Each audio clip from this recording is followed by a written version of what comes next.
presents High Tech Sunday.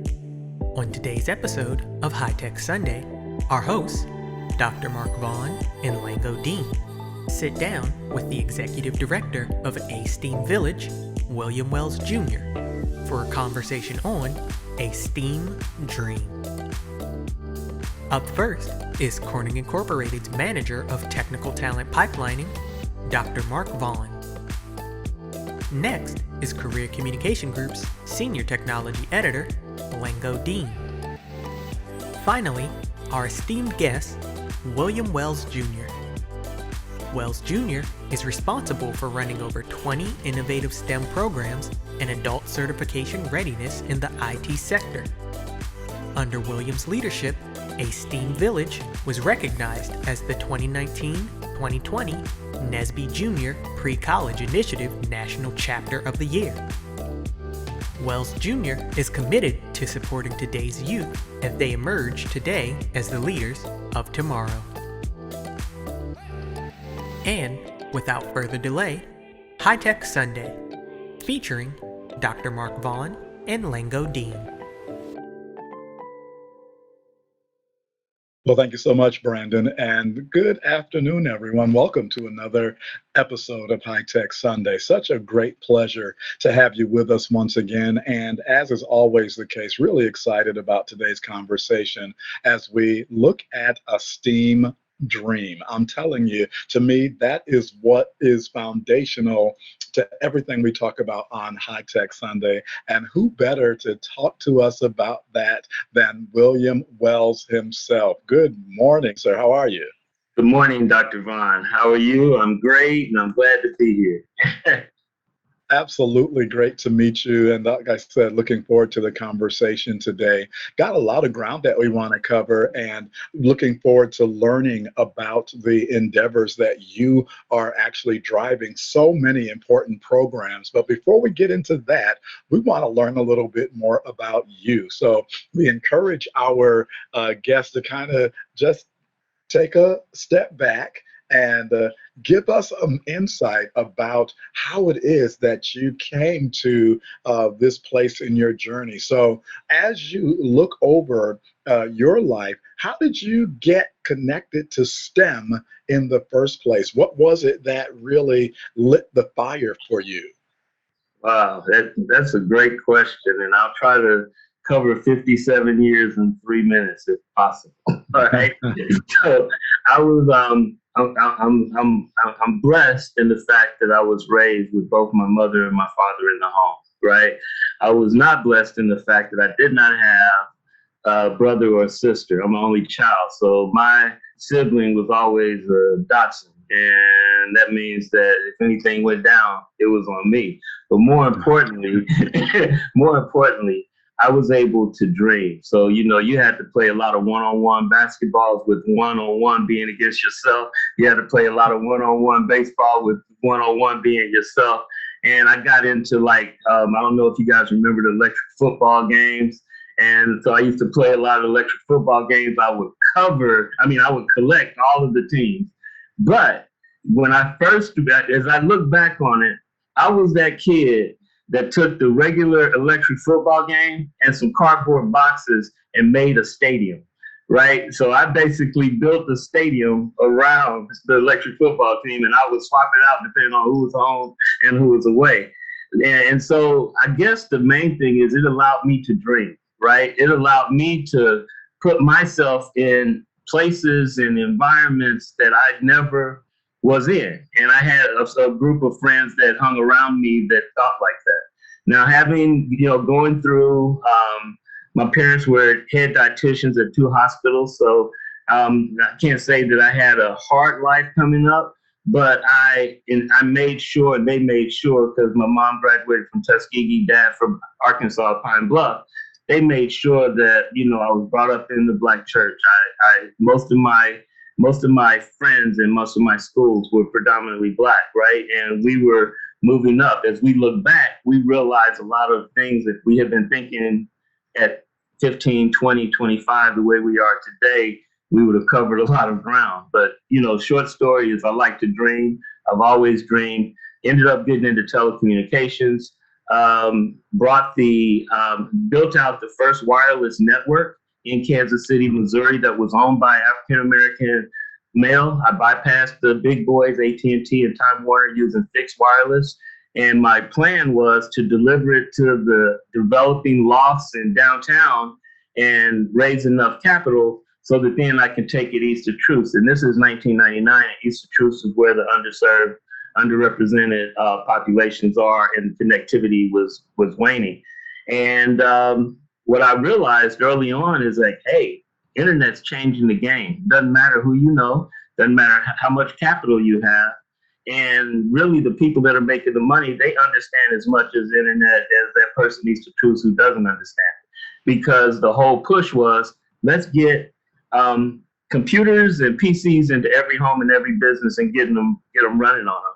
But there was no push on teaching people how they work, teaching people how to program. And now we're in a new, different economy. We're in the knowledge and information-based economy, and that's a requirement to be able to participate in the economy. So everything that we're doing is trying to make sure that an entire group of Black and brown children, Black and brown parents can participate in the economy and know that they can participate in the economy. And sometimes we have to teach the parents through the kids, because when that kid goes home and says, look at this periodic table, I know what these elements are, right?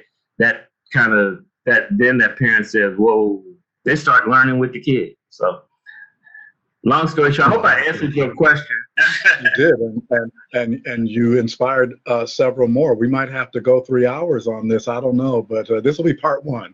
But when you were talking about some of the history that you made, I was blown away that you were part of actually wiring up communities 20 plus years ago, and how critically important that is, especially as we are continuing to wrestle with and acknowledge the inequities that were front and center as we were in the lockdowns of the pandemic and still coming out of them. Mm-hmm. So you said that as you were growing up, you were able to dream, and that is so cool to hear that it was a real part of how you were shaped. But you also said that you were raised to be a man of faith. So can you say more about how your experience in the church actually kind of has given you that passion, that motivation for serving, which is what aSTEAM Dream really seems to be all about? Yeah, I can definitely touch on that. So yeah, my father's not with me anymore, but my father and my mom, and it was a process of evolution, right? From when I was a child living under mom and dad's roof, I was in church, right? And when they found out, they heard me singing in the bathroom, now I'm in the choir, right? So they definitely raised me in the church. My mom, who will be 80 in October, she still serves religiously in the church, and she always has. Usher board, she still ushers, right? When my dad passed, she started a grief counseling ministry, and now she serves this grief counseling ministry for the past 5, 6, 7 years in the church, right? To help others as they go through the process of grieving. Now, my dad is he was a guy that didn't call, he called balls and strikes without any indifference to who was in the batter's box and who was on the plate. So, one of the pastors asked my dad, said, I want you to be a deacon. And my dad said, no, you don't. He said, why? He said, I'm not a yes man. Right? So, and so my dad, I could have these deep conversations with him. And so there was a period of time where I wasn't in the church, but I was starting to come back in because life was hitting me upside the head, and I knew that I needed to get some grounding. And he told me, he said, I was asked, how do you know what's right, what's wrong? When you're talking about tithing and paying your bills and all this, he said, son, it's just like everything in life. You have to take the good and stay with that and be able to toss what's not good. You have to be able to make your own decisions, right? And so my mother was leading a series called Purpose Driven Life. And that really caught me. And I saw the church actually grow, right? But then that thing that usually stops us came into the play, which is called fractions and politics. And so when the program went away, then the church started splintering, and that kind of disheartened me, because I was at a point where I was giving my all to, to walk this walk. And then I settled upon something, Dr. Vaughn. The book of Proverbs, there are 31 chapters. And then Psalms 11, Psalms 15, it basically says, this is what you need to do to sit with God, right? And then in the book of Proverbs, it says, hey, in order to love God, you have to seek out knowledge, you have to seek out wisdom. And I thought, I don't know if it was, I connected that to the economy that we're in today, right? The knowledge and information-based economy. And so as I tell all of these kids, even with the STEM programming, our curriculum is basically, the foundation of it is core values, engineering, design process. And using both of those things and applying them to everything you do in life is really just saying, hey, just be a good person. Just be a selfless person. And if you can be a good person, you can be a selfless person. Somebody like Dr. Vaughn will take you in with less talent and work with you because they can teach you the technical. They cannot teach you the non-technical. And so when people say, well, you got a great program, you got this and that, and you're doing robotics and all, yeah, the robotics is all the commercialization that gets the kids there. But at the end of the day, we're trying to teach them how to communicate, how to fail, and know that that doesn't define you. You have to fail several times to get to any success. Everybody has to. Every product has done that. And so, yeah, and so with that just connects me back to my spiritual grounding. Just trying to be a good person. Just trying to be a good person. Wow. Wow. You said so much as you were speaking, especially about how it is that while we can support and we can provide guidance and direction and tools, the things that come from within are what you bring to the table, that drive, that motivation, that will. And it sounds like that is the thing that you have figured out how to really tap into as you look at the work of a STEAM Village. So let's just talk about that. You're the executive director of a STEAM Village. Can you talk to us about your organization and how you became associated with it? Yeah, I'd be glad to tell you that story. So as I was doing my broadband, and I noticed that there was a lot of people that weren't really getting to the root of where the money was going to be and what it was going to take to sustain it.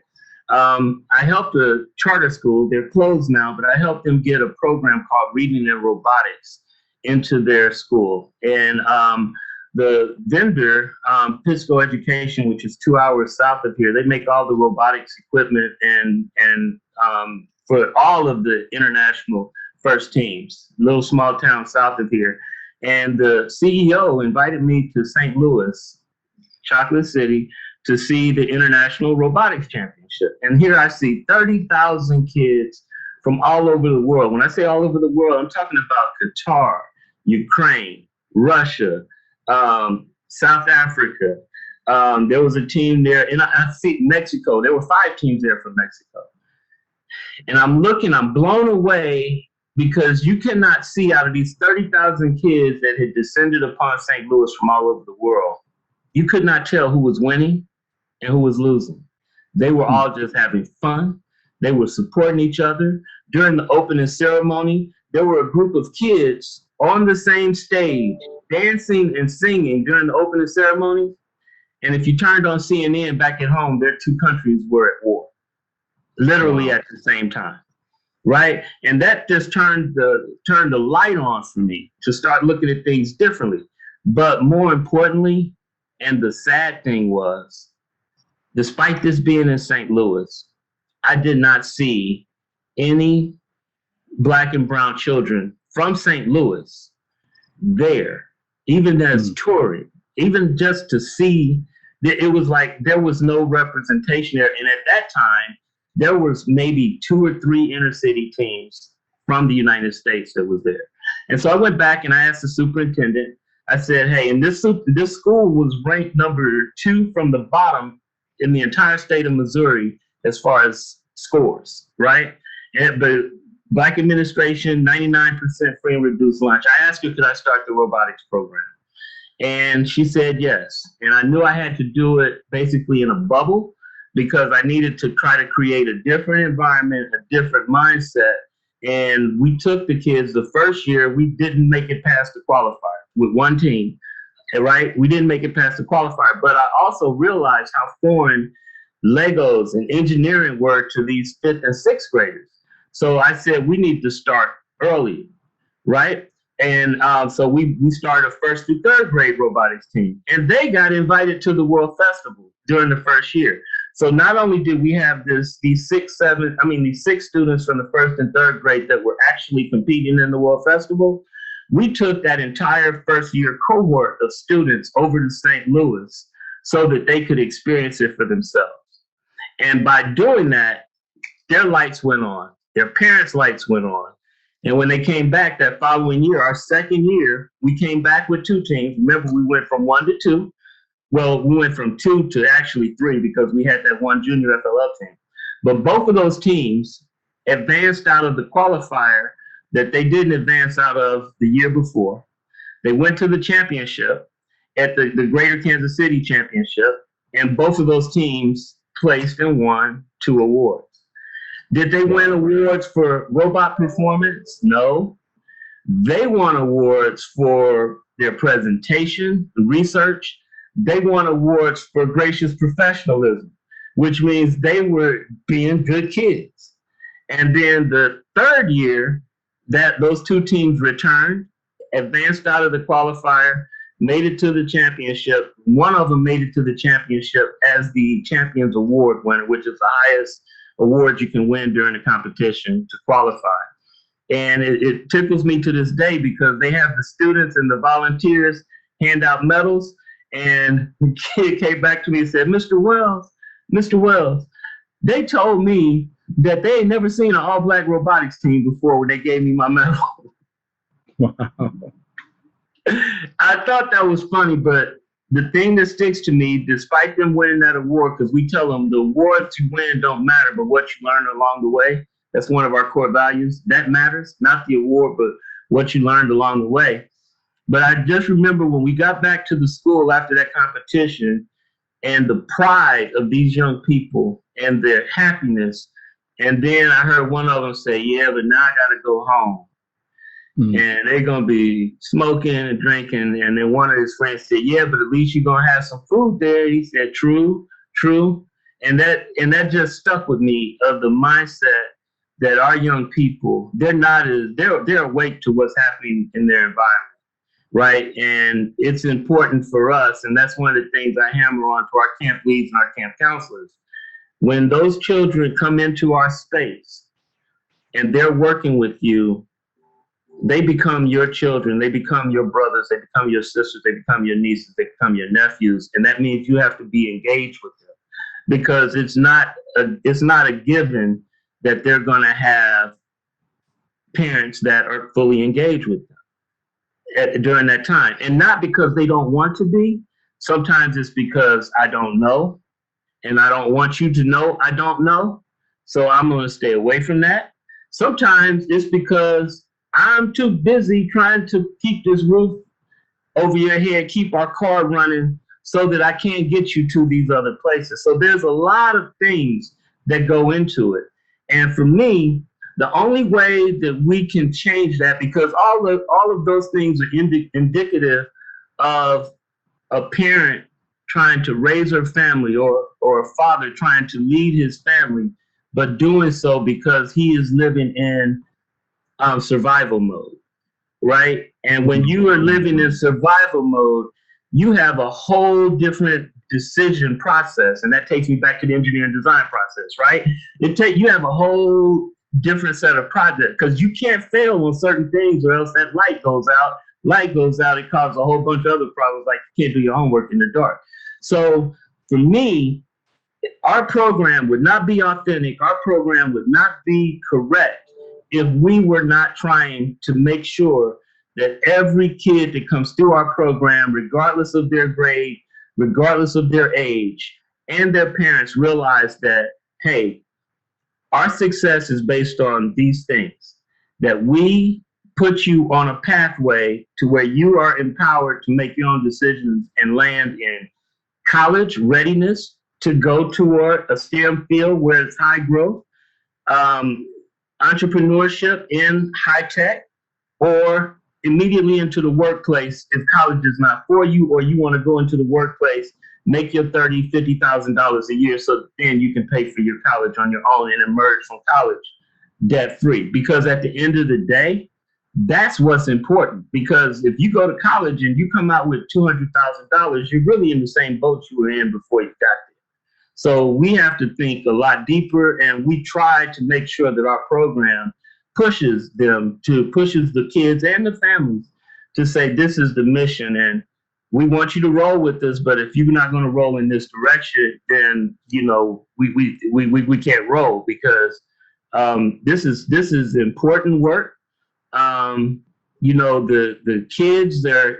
I just got a call from a mother yesterday that said, "Hey, my daughter hasn't been there the last day. She won't be there today. She won't be back until Friday because my son was murdered last night." Wow. And so I had to tell, and so I had to tell my kids. I said, "Hey, this is what happened. She won't be back till Friday, but trust me, the young lady that comes into our camp on Friday is not going to be the same young lady that left our camp last Friday, because life has intervened." And so for me, if the more kids that we keep in front of computers, in front of robots, in front of race cars, and looking at their community, teaching them why are communities like this and how can we make them better. Looking at, problems are not problems, problems are opportunities. And if you can solve a problem, you can market that problem, and that gets you into the economy. The more kids and more families that we get doing that, the more kids and more families we keep out of harm's way of life. Because at the end of the day, you do have to mix with everybody in public, and some people just aren't on the same trajectory. And we want to just create another trajectory. I always affectionately say we want to be the MIT of the hood. So you really said some important things that I want to kind of recap quickly. This all started, you said, because while you were doing your broadband work, minding your own business, let's say, you became aware of an opportunity. You said not a problem, an opportunity, and you seized up on that because it really was, I believe, you're thinking that you could make a difference. And then you fast forward and you think about the really remarkable evolution of the teams that you all began to enter into the competitions, and they wound up, if you will, front and center in just a matter of years, to the degree that people were amazed to see that they had risen to that level, is really a testament to what it is that you all have been able to accomplish with aSTEAM. But then when we think about the tragedy that this family experienced just this week with the loss of that brother, and in the midst of everything that that mom had to be dealing with emotionally, as well as from the perspective of having to deal with arrangements and all of that at the loss of her son, this was so important that she called to say that her child wouldn't be with you for several days. That is amazing that it was that important to what her daughter has been experiencing, that you were on the call list, that aSTEAM was on the call list, and you said that life intervened. But you also said the mother said that this child will be back. And so being able to see that tension, life is happening, but this is happening, and this aSTEAM experience is going to hopefully help this child not have so much of the life that intervenes in the negative, but is being equipped in a way that is going to be a positive influence. And so we know that you're in the middle of your summer camps. You mentioned that, and you were sharing with us about the engineering design principles and how it is that you are equipping these kids not only with tools, but really with a change of perspective. What would you say is your favorite part about being involved with aSTEAM these days? My favorite part is the same thing always, just watching the kids evolve, watching them bring brilliant ideas to the forefront that actually industry, adults, governments could use, right? But they don't get to be a part of the voice. And that's a part of what we're doing, is making sure that as middle school and high school students, they get to voice their opinion. I wanted that young lady, the mom brought her to us saying that my daughter wants to be a mechanical engineer. Now, I don't know what led her to want to be a mechanical engineer. If she met one, if she saw a movie about one, but that's what she wants to be. So that daughter is dreaming, right? And so it's imperative for us to keep that light on. I just wanted to kind of dovetail and touch on that point, because that's very real. It's very real. That engineering design process, I tell the kids this, and you guys might think I'm crazy when I say this, but I tell them this. I say, look, if you ask 99% of adults and educators throughout the world, what is technology? They're going to respond devices, smartphones, internet, and all of that, right? And I said, and there's nothing in my mind, and it's my opinion, but I said, really, that's not the truth. The truth is the technology is you.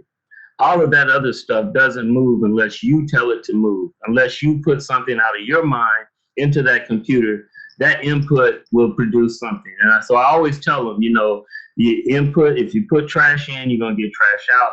You put hard work in, you're going to get hard work out. You aim for solving a problem, and you put your effort in, and you give it authentic and hard, and keep failing, collecting while you fail, solving that point of failure, and then you'll eventually get to a success. There are two types of people in this world. I mean, I keep it this simple, right? They're happy people, and they're unhappy people, right? And one thing is going to impact both sets of people, and that's problems, right? And that unhappy person is going to talk about that problem, complain about that problem, and continue to talk about it more, tell their friend about the problem. But those happy people are going to look at that problem and say, there's an opportunity. There's an opportunity for a solution. This brother over here is tired of walking on these rocks in his bare feet. Maybe I'll invent a shoe. And if I can get the shoe, invent the shoe and make it work, now I can sell it. Now I'm in business. So if I can get you to start thinking about being a producer, because that's what that is a producer, as opposed to being a consumer, because a person that just complains about the problem, they're going to have to reach in their pocket and pay somebody for their solution to make that problem go away. Then, if we can change that mindset in mass, right? Not just 10 or 20 kids at each school, but if we can get entire communities from the top down to do that, I think that's when we can have some impact, and we can see a lot of these other ills as far as crime, dropout rate, poverty. We can start seeing those things go down simply because we have a knowledge and information-based economy that we're in now. Our kids will be in tomorrow. So let's start using our knowledge and information to start to make things better within our communities. Absolutely. And I'm telling you are talking my language when you talk about this idea of consumer versus producer. We certainly understand that it is the case. We would say that our young people, they may not have a clue sometimes about what makes that Xbox or that PS5 or even the latest phone gadget, what makes it do what it does. But they certainly know how to make it do what it does or use its functionality. But it's all consumer without the producer. That is exactly the language I think that needs to be used. And it's really encouraging to hear you say that. In the pre-meeting, you talked about the connection between, a really important connection between community and STEM. Can you talk to us about how you see the engagement in STEM connecting to the community at all levels, local, state, national?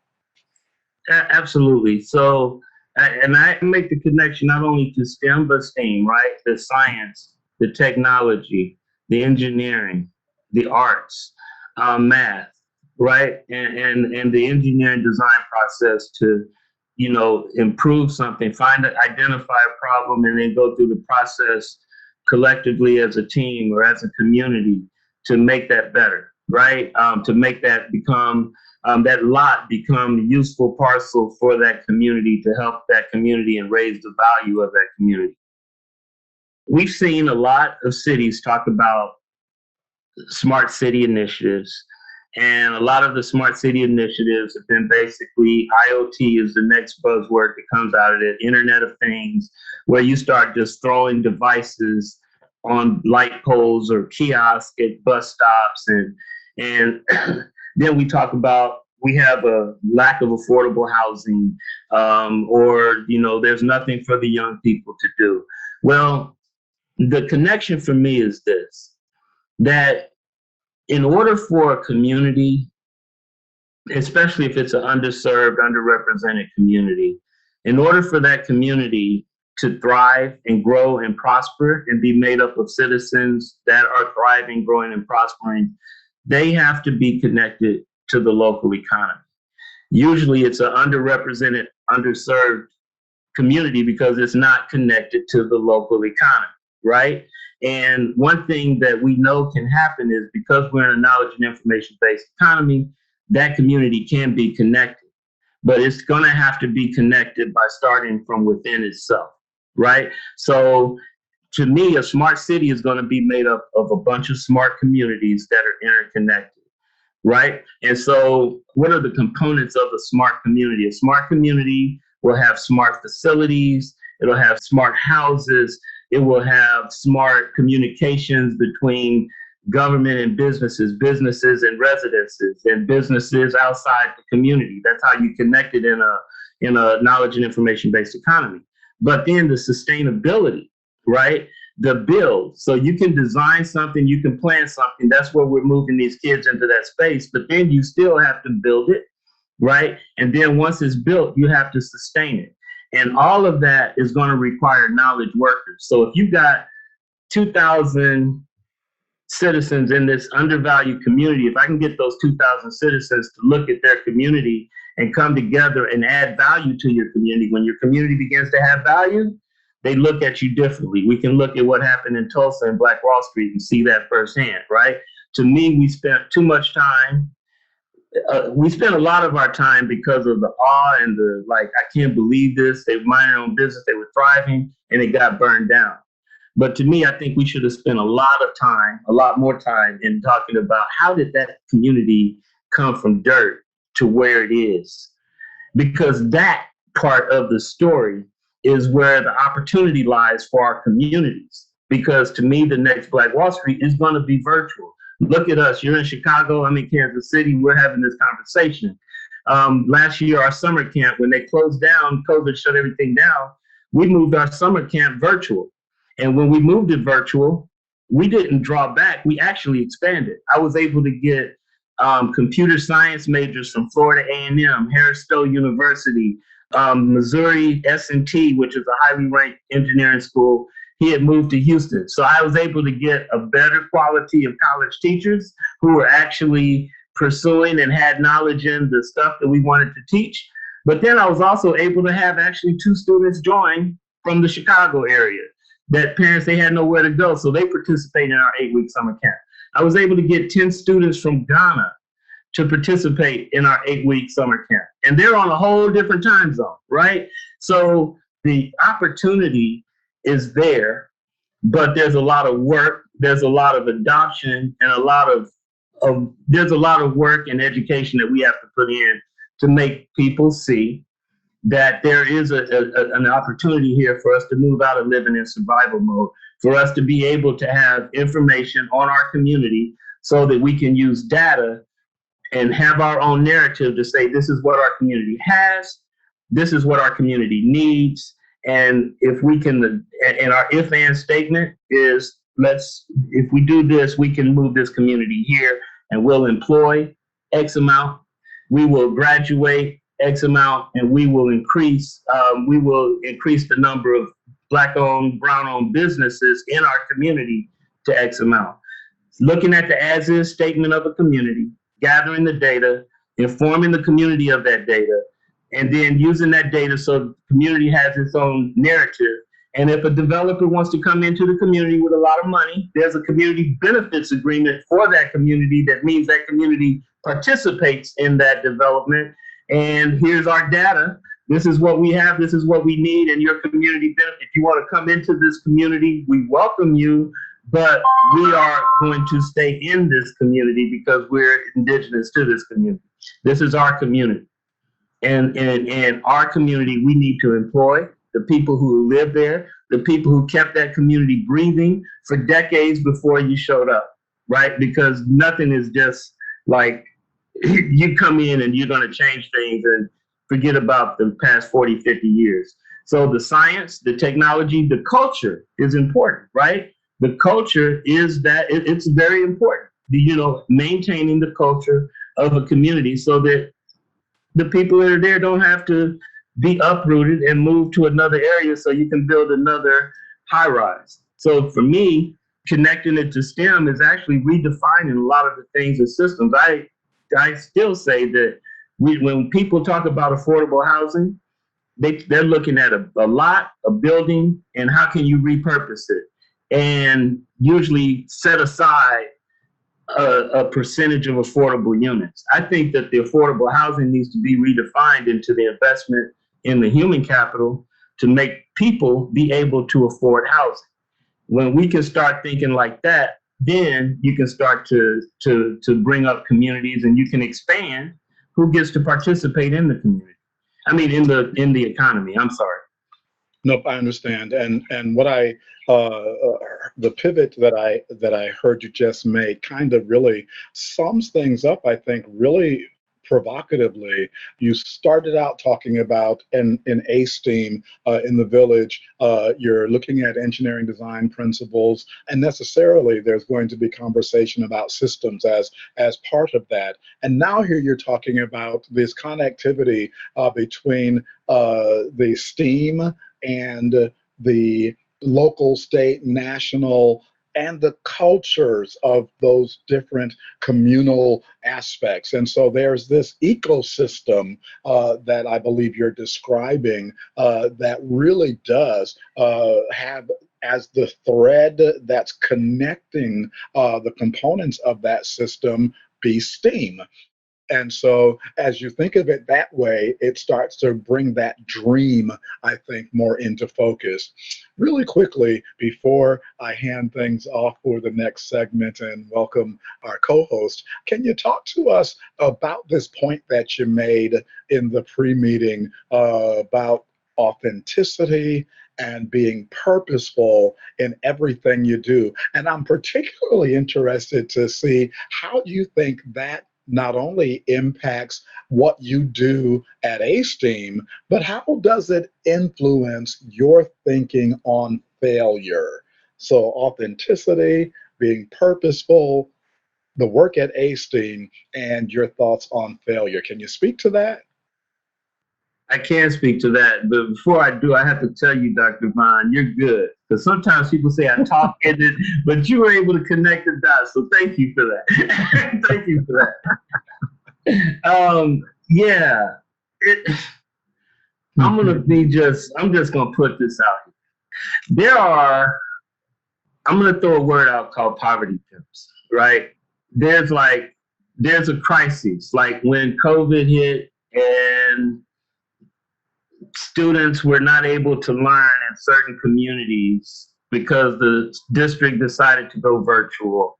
And then you had this group everybody showed up. You probably had a few that showed up in your city and said, oh, the digital divide. We've got to solve the digital divide. The digital divide is keeping us from teaching these poor Black and brown babies. And we have to do something. We have to give them used computers. We have to give them hotspots. And we're raising money to do this and that. And I'm like, okay, yeah, y'all been talking about the digital divide since 1999 at the introduction of the internet. And we've seen hundreds and millions of dollars thrown away at solving the digital divide, and that problem is still here. And there's been a lot of great trips to Barbados and Cancun off of that money that was thrown away towards solving the digital divide, right? And so it's almost like we live off the poverty of your problems, and we go after grants. We chase grants like, you know, lawyers would chase accidents, and we get funding, and we get the photo op, we get the politician, and we say, okay, now we're good, we're addressing it. It was a success. And you say, okay, if it was a success, connect home. How many people in that public housing that you connected, how many of them are actually connected? And if they are connected, what are they using with that connectivity? Are they on MySpace or on Facebook taking a picture of the apple pie to get ready to eat? Are they, what are they using it for? Are they using it to put themselves into the economy?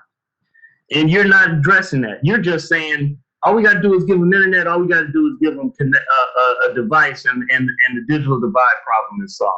And so there was no authenticity, Dr. Vaughn, in that approach. And at the end of the day, when you do that for decades, guess what? Who pays the price? Those families living in survival mode. They're not graduating. They're not getting the degrees needed to be able to get and fill all of these high-paying jobs that you know that are available. They're right there for the taking, right? And you don't see. I just had five graduating high school students, Black and brown, that started with us to teach in our summer camp. And would you believe that not one of them heard about NSBE, the National Society of Black Engineers? Not one of them heard about BDPA. And so if none of them heard about NSBE and none of them heard about BDPA, then they haven't heard about Chevron and the millions of dollars it's poured into NSBE for scholarships for Black and brown kids that you can apply for as a senior, right? So if you don't see the opportunities and you don't make those opportunities aware, then you have to wonder, okay, if our mission is to help you get into the economy using STEM education, if we're not helping you to get in the economy and you ask me, show me where you're doing that, and I can't show you those data, I'm not being authentic about our mission. And everything that's done in the dark always comes to light, right? And we can't change the existing system, but I do believe we can create another system so that there's a choice. And as long as I can point to an Anthony Gant that came to us as a 5th grader, competed all the way up to the 11th grade, and the 12th grade, he went to the NSBE convention, and he left Kansas City with $30,000 in scholarship money, and he's now a sophomore at Arizona State pursuing automotive engineering. As long as I can point to those, I can feel good about my sleep. I can feel good about our work, and I can get him to come back and say, oh yeah, by the way, I did this, and this program helped me to do this. Oh, look at Kyle. Kyle is a graduating senior who's going to KU, has a 4.2 GPA. He's been with us 3 years. He had a 35 on his ACT. He doesn't have to pay for college. And his twin brother is going to Harvard. Doesn't have to pay for college. And oh, look over here, Justin. Oh yeah, he's a camp co-director, right? He's graduating from Lincoln University in December, right? And he's only going to have $18,000 in college debt at the time he graduates. And oh, look, as long as I can point them to this, and so just think about it, those kids that showed up on our doorstep that had no clue, look at all, if they had known about them in the 8th grade or 9th grade, and they got 3.0, 4.0 GPAs, what would that economic impact be for them to go into college? Because at the end of the day, all of this comes back to the economy. Whether you're talking about college, whether you're talking about entrepreneurship, whether you're talking about workforce, it all goes back to the economy and economics, right? And if I can go to college, get my degree in a field that they need, there's a demand for my talent in that field, and I can emerge from college without a big debt, now I can write my own ticket and I don't have to live in survival mode, which means my decision making and my thought processes are going to be totally different. Wow, that was such a critically important message. Thank you for making that connection between purpose, authenticity, and what is on the flip side, actually, of failure. Listen, I am going to hand off to Lango Deen, our co-host, to take us on this conversation. Thank you so much, Mr. Wells, for really engaging conversation. You're listening to High Tech Sunday, featuring Dr. Mark Vaughn, Lango Deen, and our special guest, Executive Director of aSTEAM Village, William Wells Jr. Registration for the 2021 Women of Color STEM Conference is now open. Stay tuned for a message from our sponsor.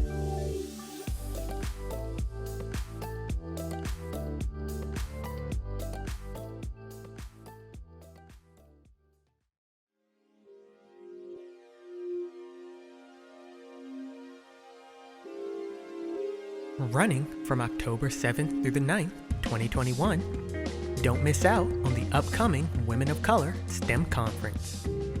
Since 1995, the Women of Color STEM Conference has been the premier forum of choice for recognizing the significant contributions by women in STEM fields. General registration opens on April 30th, 2021. Don't miss out on the opportunity to meet and learn from executives who are committed to the advancement of women in the workplace. Again, general registration opens on April 30th, 2021. We hope to see you there. Please visit www.womenofcolor.net for more information.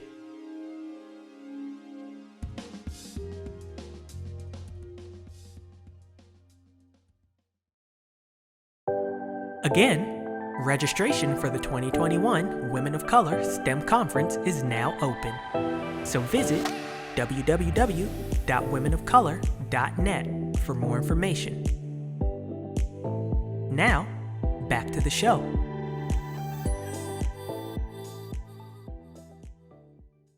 Good morning, Mr. Wells. It's good to have you on the show. Fascinating conversation between you and Dr. Vaughn. As we speak, and you know, your 2021 Summer STEAM Experience for Kids is ongoing. It's an 8-week summer camp. So to your point, how are you getting more kids like Anthony and Kyle to join the program? Because you talked about, you know, people in the dark, people who've never heard of NSBE, people who've never heard of, you know, other programs that you think they would have heard of by now. BDPA, which has been around for 40, 50 years. NSBE has been around for about the same time. So how are you getting more people who don't know about this program? Well, let's start with the 8-week summer program. How are you getting more people on board? Whether it's people coming in, I know you have limited spaces, but how about people who can join virtually? How are you doing that? One key word, I heard it on Saturday Night Live. They were imitating George Bush. It's called strategery, right? being very strategic.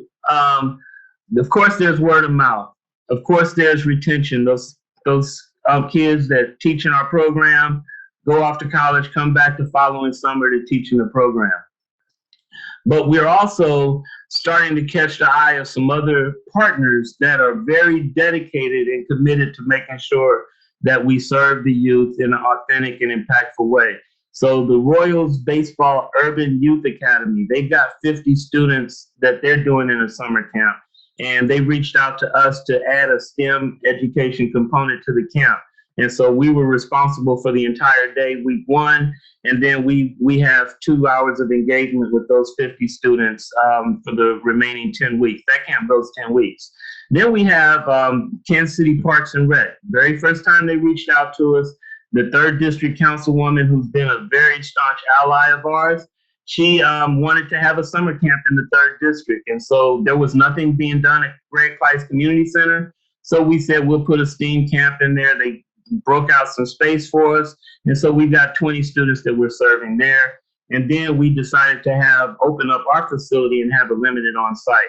And so some of our students that are in our summer camp, they were with us pre-COVID in summer camp. They came back.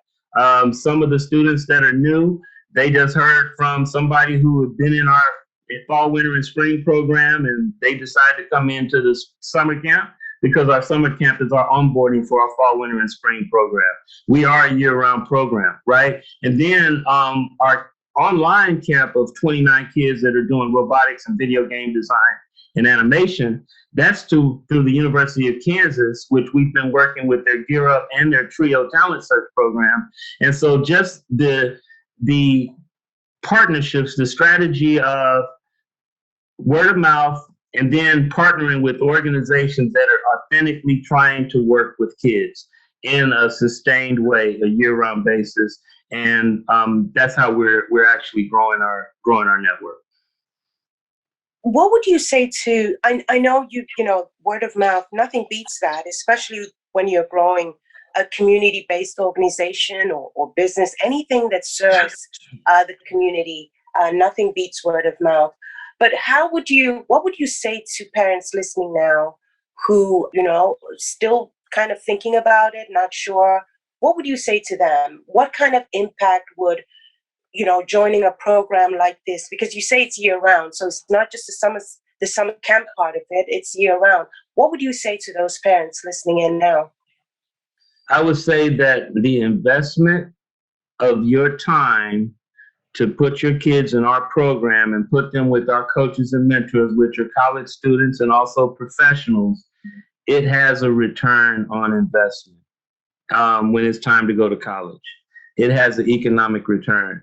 And oh, by the way, if you're working as an administrative assistant for $20,000-$25,000 a year, you could take 6 months of certification and see that 25 go to 50 in a tech job. Same type of skill set, but just having a couple of certifications, which we do the prep for the certifications and we help you get the certifications. So yeah, participation in the economy, the investment of time in your children now, and understand if they are pursuing athletics, they can do both. They need to do both because I think the professional athlete in their lifetime may sign 1 or 2 contracts. But then the one thing about robotics and STEM, it's a buzz line that the late Woody Flowers said, that one thing about it is 100% of the students that participate in these brain sport programs like robotics, race car engineering, game design, high school computer competitions, 100% of them will go pro because there's a job out there for them. That's wonderful. You shared a couple of success stories with us. One with Anthony, who I think is a sophomore student now, and then Kyle, who's graduating, I think, with a 4.0. So those are great. I'm sure you have many more success stories that you share. But I'm wondering now what people like Anthony and Kyle tell, you know, their companions, their friends, you know, who have the same dream. What would they say to students who are, you know, looking at them, inspired by them, motivated by them? What would you say to those students about having dreams and pursuing those dreams? Well, being able to continue to dream, right, is important. And a lot of those, you know, some kids, they get an F in the 8th grade on a test, and they allow that F to define them. And then once you let something else define you, you stop dreaming, right? And so the beautiful thing about us not being a school is we can tell them, we can say, hey, getting an F is a part of the process and it doesn't define you. What defines you is how you make that F become an A, and knowing that you're going to have to make it become a D, make it become a C, make it become a B before it can become an A. The flip side of that coin is those kids that have gone to Title I schools and they get straight A's, and then they go to take an entrance exam to a Lincoln Academy and they don't pass it. And the parent is like, my kid's a straight A student, right? So even an A in the school system doesn't define you, and it doesn't guarantee you success, because it may get you into that college, but then when you take that entrance test and you find yourself having to go in and take remedial classes, that in and of itself is a blow, right? And it's an unnecessary blow. But if they go in and they get that bad score on that entrance exam and they understand the process, that F's don't define you and that F's are opportunities, then that's a totally different mindset. And if we're teaching that, then they're going to be able to attain successes, because they're not going to look at problems as barriers. They're going to look at them as opportunities, and they're going to continue to work through them. And then when you go into conflict resolution, somebody with that mindset is going to resolve conflict differently than somebody that says, well, the only way I can resolve this conflict is to hurt or maim you. I think what you're saying, in other words, it's like building confidence in the kids, because that is something that it takes a while to come along. I mean, you could grow up in the most secure environment, and sometimes as a child, your confidence just takes a hit at the littlest things. So, building that confidence, or being in environments where that confidence is reinforced again and again and again to face life's challenges is just great. Tell us about the importance of the A in STEAM and why you say that everyone is an engineer.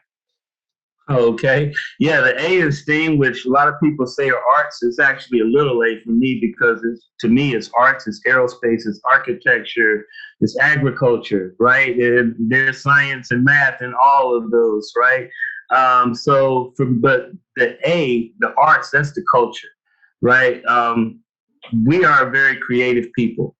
And you think about creativity is what you need to be in order to be able to be a cybersecurity expert, because you have to think creatively. You have to think 2 or 3 steps ahead of that person that's trying to compromise your system.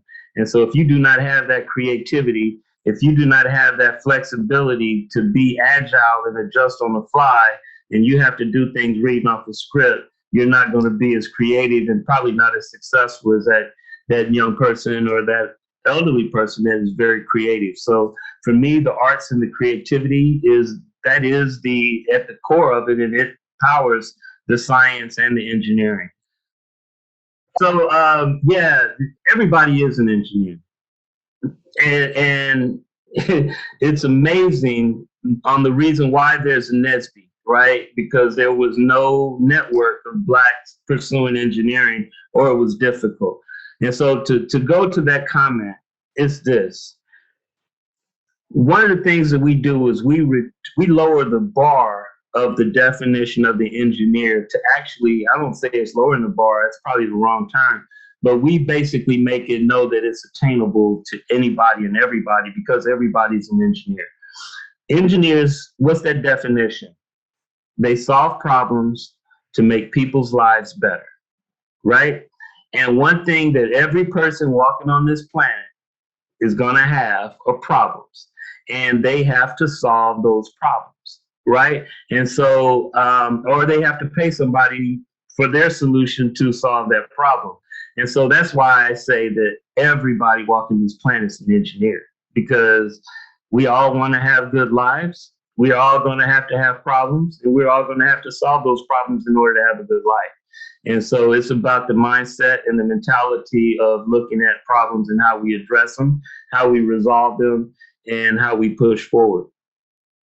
That's wonderful. I like the way you demystify the word and the term and the profession, engineer and engineering. Before I turn it back to Dr. Vaughn, could you quickly tell us again how parents can get in touch with your organization, whether it's for the summer or for year-round programs? Yeah, absolutely. They can go to our website, it's really pronounced aSTEAM, aSTEAM, village.org. So aSTEAMvillage.org. aSTEAMVILLAGE.org, or they can call us at 816-535-0939. And if they want to come into our lab and see firsthand what we're doing, Thursday, September 16th, we're having a open house, our annual fundraiser. We touch children every day, but we only raise funds once a year. And we're bringing in Justin Schaefer, who was featured on Soul of the Nation talking about STEM. He's going to be our keynote that evening, and we're bringing in Dominic Hammond as a musical guest, the hip-hop violinist that you may have seen. And so if they want to come and actually see firsthand, because I'm telling everybody, the kids gave us the building for the day, and so we're going to have a lot of their racing and robotics and balloon pop stuff set up so that the corporate sponsors and the adults that come in can actually see how we immerse them in these programs. Sounds exciting. Sounds really exciting. Well, thank you, Mr. Wells. It's been great talking to you this morning. Over to you, Dr. Vaughn. Thanks a lot, Lango. I tell you what, I have just really enjoyed this conversation, Mr. Wells, and I'm glad that Lango actually put that plug in to let the audience know how they can connect, because this really is not only a great opportunity for people to sow into this ministry, I'll put it that way, but also an opportunity to get connected in terms of the work that they're doing in their communities. So before we wrap up, we always like to have our guests leave our audience with some words of encouragement, words of enlightenment, inspiration. So what closing thought would you share with us as we wrap up our conversation today? Wow, that's a difficult one. I'm just going to put it like this. We're in a knowledge and information-based economy. There's so much untapped talent in our community. And I'm hoping, I just got a call from our church about bringing our STEM program into the church. And I think that the church this is the opportunity for the church to actually scale this and actually grow stronger with engagement by reaching out to youth and allowing this to be a part of what they're teaching in the community. Because you think about it, what we're talking about are 4 pillars, right? Character and leadership, you get that from the church. Educational advancement, the church helps you with that. They can help you with that. They have traditionally helped with that. You're talking about health and wellness, right? And not just physical, but spiritual health and wellness. The church helps you with that. Economic advancement, the church has always been like one of the pillars of economics of the community. And so for my thing is there's an opportunity to right the wrongs in a lot of communities and reach an entire population of young adults and get them back into the church by just making this a component of that offering, because it does go hand in hand with spiritual advancement. What a great way to wrap up this conversation. Mr. William Wells, thank you so much for taking the time to enlighten us today about a STEAM dream. And I'm telling you, we certainly appreciate you inspiring us to be part of living that dream as well. You take care, and we look forward to staying in touch. Dr. Vaughn, thank you for having me. It was a pleasure meeting you and speaking with you. And I hope I did do you guys well. You absolutely did. All right, Brandon Newby, back to you to take us out. Thank you for tuning in to this week's episode of High Tech Sunday. Career Communications Group's High Tech Sunday looks at professional development and technology through the lens of spiritual philosophies. In a time when digital information is more critical than ever, this weekly program is produced by and for CCG's community of alumni and professionals in science, technology, engineering, and math fields. The community runs from national thought leaders to aspiring students, and this weekly series aims to bring a concentrated discussion around technological advancements and achievements based on universal moral principles. The 1-hour podcast will be streamed every Sunday. The podcast can be accessed through the BEA Facebook page, Women of Color Facebook page, and CCG YouTube page. in addition to Apple Podcasts, Google Podcasts, Podbean, and Spotify. Please join us next time.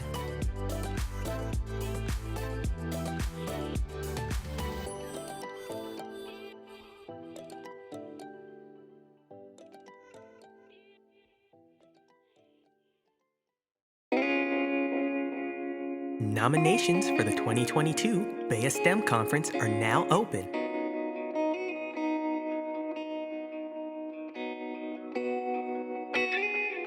Do you have someone in your organization who goes above and beyond? Nominate them for a 2022 aSTEAM Conference Award. Please visit www.ccgheroes.com for more details on our nomination process. All peer-reviewed nominations are due on August 31st, 2021. All Outstanding Achievement Award nominations are due on October 1st, 2021. Again, please visit www.ccgheroes.com for more details on our nomination process.